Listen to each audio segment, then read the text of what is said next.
শীত মানেই হচ্ছে পিঠাপুলির উৎসব। আর এই শীতে কিছু কিছু পিঠা আছে যেগুলো না খেলে যেন শীতের আমেজটাই জমে না। হ্যাঁ বন্ধুরা, আমি আজকে এমন একটি পিঠার রেসিপি নিয়ে হাজির হয়েছি। দুধে ভিজানো রসালো দুধ চিতই পিঠা কে না পছন্দ করে বলুন তো? আমি তো শীত আসলে এই পিঠাটা একদমই মিস করি না। তাহলে ভিউয়ার্স, চলুন মূল প্রস্তুত প্রণালীতে চলে যাই। পিঠাটা তৈরি করার জন্য আমি এখানে নিয়ে নিচ্ছি আতপ চালের গুঁড়া। এটা হচ্ছে ভিজানো আতপ চালের গুঁড়া। পিঠাটা আমি একটু বেশি করে বানাবো, তাই আমি এখানে গুঁড়া বেশি করে নিচ্ছি। আপনারা আপনাদের প্রয়োজন বুঝে নিতে পারেন। সাথে আমি দিয়ে দিয়েছি 1 চামচ পরিমাণে লবণ। লবণটাও আপনারা পরিমাপ মতো দিয়ে দিবেন। চিতই পিঠার ব্যাটারটা তৈরি করার জন্য দিয়ে দিলাম ফুটানো গরম পানি। ফুটানো গরম পানি দিয়েই এই ব্যাটারটা তৈরি করে নিতে হবে। আর পারফেক্ট একটা ব্যাটার তৈরি করার জন্য অল্প অল্প পানি দিয়ে তারপর ব্যাটারটা তৈরি করবেন একটু সময় নিয়ে।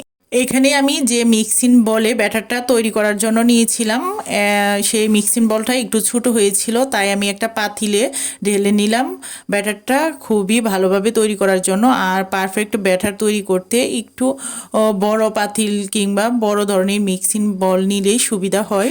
আমি বড় একটা পাতিলে ব্যাটারটা গুলিয়ে নিচ্ছি স্প্যাচুলার দিয়ে, অল্প অল্প পানি দিয়ে। তারপর আর এই যে দেখতে পাচ্ছেন এরকম হবে ঠিক ব্যাটারটার ঘনত্বটা।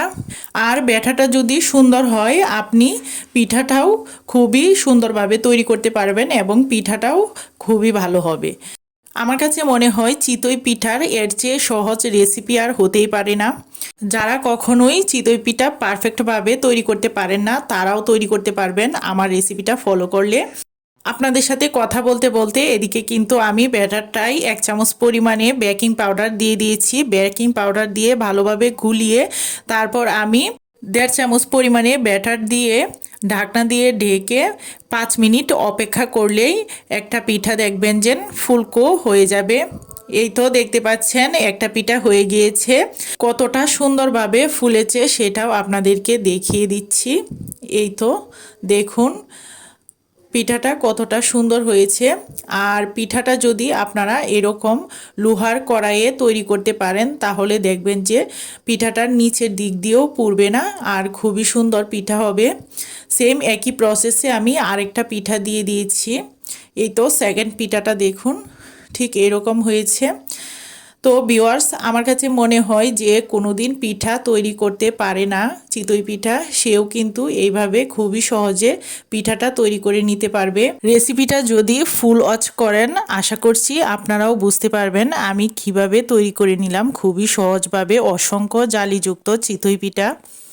রেসিপিটা ফলো করলে অবশ্যই আপনারাও পারফেক্ট চিতই পিঠা তৈরি করতে পারবেন আর খুবই সুন্দর হবে।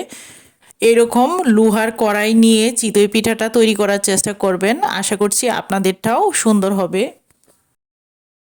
এখানে আমি যে পিঠাগুলো দুধে ভিজাবো সেই পিঠাগুলোই নিয়ে নিয়েছি। আর এখন আমি এদিকে চুলায় দুধ বসিয়ে দিয়েছি। এখানে 1.5 লিটার পরিমাণে দুধ, 1.5 লিটার পরিমাণে দুধ আমি আগে থেকেই জাল করে ঘন করে রেখেছিলাম। এখন আবার আরও একটু জাল করে গরম করে নিচ্ছি। এখানে নিয়েছি আমি কিশমিশ, সাথে নিয়েছি অল্প একটু স্বাদ মতো লবণ চিনির ব্যালেন্সটা ঠিক রাখার জন্য। এখানে নিয়েছি আমি চিনি, এলাচ, দারুচিনি এবং তেজপাতা। দুধে ভিজানোর জন্য প্রথমে আমি চিনিটা দিয়ে ক্যারামেল তৈরি করে নিব। আপনারা চাইলে চিনিটা এইভাবেও দিয়ে দিতে পারেন, দুধটা জাল করার সময় চিনিটা দিয়ে দিতে পারেন। কিন্তু এখানে ক্যারামেল তৈরি করে দিলে কি হয়, পিঠার কালারটা খুবই সুন্দর আসে। ক্যারামেল তৈরি করার সময় চিনিটা অবশ্যই অনবরত নাড়াচাড়ার ভিতরে থাকতে হবে, নয়তো দেখা যাবে যে যদি ক্যারামেলটা পুড়ে যায় তাহলে পিঠার টেস্টটাই নষ্ট হয়ে যাবে।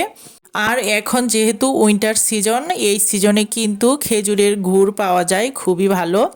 ভালো গুড় হলে আপনারা এইভাবেই দুধের ভিতরে গুঁড়া করে দিয়ে দিতে পারেন। কিন্তু গুড়ে যদি ভেজাল আছে মনে হয় তাহলে আপনারা গুড়টাকে গুঁড়ো করে এইভাবে গলিয়ে নিয়ে তারপর দুধের ভিতরে দিয়ে রসটা জাল করে নিতে পারেন।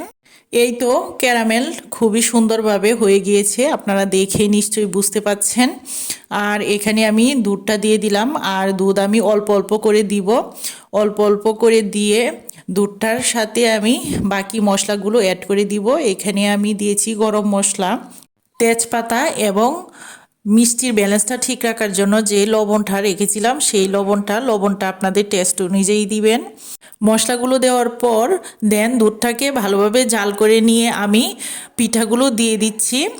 এই পর্যায়ে চুলার আঁচটা লো হিটে রেখে পিঠাগুলো দিয়ে দিতে হবে। আর এই পিঠাটাতে আপনারা চাইলে নারকেল ইউজ করতে পারেন। আমি এখানে কোনো নারকেল ইউজ করিনি, কারণ আমার পরিবারের সবাই নারকেলটা এত বেশি পছন্দ করে না, যার ফলে আমি এখানে কোনো নারকেল ইউজ করিনি। কিন্তু আপনারা ইউজ করতে পারেন, যাদের কাছে ভালো লাগে তারা অবশ্যই ইউজ করবেন, নারকেল দিয়ে খেতেও ভালো লাগে। আর যারা ঘন রসটা পছন্দ করেন তারা কি করবেন, একটু গুঁড়া দুধ ইউজ করতে পারেন। আর গুঁড়া দুধ দিলেও পিঠাটা খেতে ভালো লাগে। আমার হাতের কাছে ছিল না তাই আমি দেইনি। আর এইভাবেও কিন্তু পিঠাটা খুবই মজার হয়েছিল, আপনারা দেখেই নিশ্চয়ই বুঝতে পাচ্ছেন। পরিবেশনের সময় আমি এখানে কয়েকটা কিশমিশ দিয়ে দিচ্ছি। ভিউয়ার্স, রেসিপিটা কেমন লাগলো অবশ্যই কমেন্ট করে জানাবেন। আর ভালো লাগলে লাইক কমেন্ট করে আমার পাশে থাকবেন। যারা ইউটিউব থেকে দেখছেন তারা অবশ্যই চ্যানেলটাকে সাবস্ক্রাইব করে পাশে থাকা বেল আইকনে ক্লিক করে নোটিফিকেশন অন করে রাখবেন। আর যারা ফেসবুক পেজ থেকে দেখছেন তারা পেজটাকে ফলো দিয়ে রাখবেন। ভালো থাকবেন সবাই, সুস্থ থাকবেন। আল্লাহ হাফেজ।